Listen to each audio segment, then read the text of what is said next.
So we're going to look at the extra kit you might want to put in your pack for an epic day out on the bike.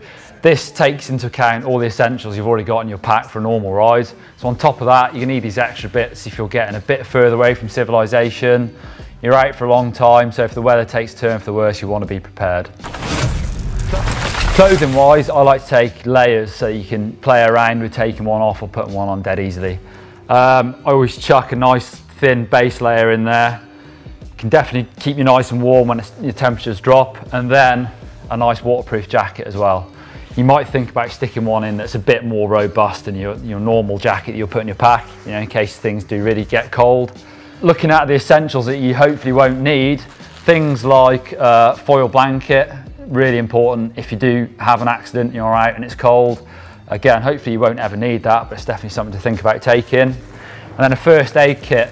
Sort of the basics in there is something to clean a wound, something to dress it, maybe a sling. Again, the further away I'm getting from civilization, the more I'll think about putting in that kit. Puncture repair kit, kind of old school, don't really use them very often, but you know, if you've got a couple of tubes and you go through those, you might end up needing a patch as well, and they're dead light, just chuck them in there, hopefully you won't need that. Again, sort of talking about bike spares, mech hanger. They're specific to bikes, so it's no good if your mate's got one for his bike, it might not fit yours, so it's something that's worth thinking about. If your mech hanger does break, you know, maybe you hit a rock, there's nothing you can really do about that. You can't even really bodge the chain very easily, so again, quite a small thing, could be really useful. Gear cable, you know, mechs get banged around quite a lot, they can fray a cable over time.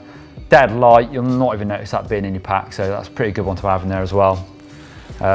Brake pads, if you're doing a long, wet, gritty ride, you can go through pads pretty quickly, so you know, maybe not totally essential, but could be really handy, especially if you're riding some pretty gnarly terrain and you've got no brake pads left. A couple of pads in there could come in very handy. A lot of guys use GPS nowadays to navigate, really good, unless you run out of battery. So you might want to go old school and take a map in there. Obviously you've got to know what you're doing and know how to read that, but you know, maybe the combo of the two is a pretty good way of doing it. And then, you know, obviously you're going to be out on the bike longer. You don't want to get into that horrible feeling of running out of energy and getting really hungry. You can really sort of get yourself into a hole there. So as well as taking food, it's sometimes a good idea to actually put some powder into your drink. Gives that you that extra bit of go without having to carry too much weight. So, you know, really, it's all about spending a bit of extra time on the bike and think about those essentials that you might need out there. So you can check out our essentials to have in your pack up here, or also most bike mechanicals can be avoided just by simple bike prep. So click on our bike maintenance playlist here.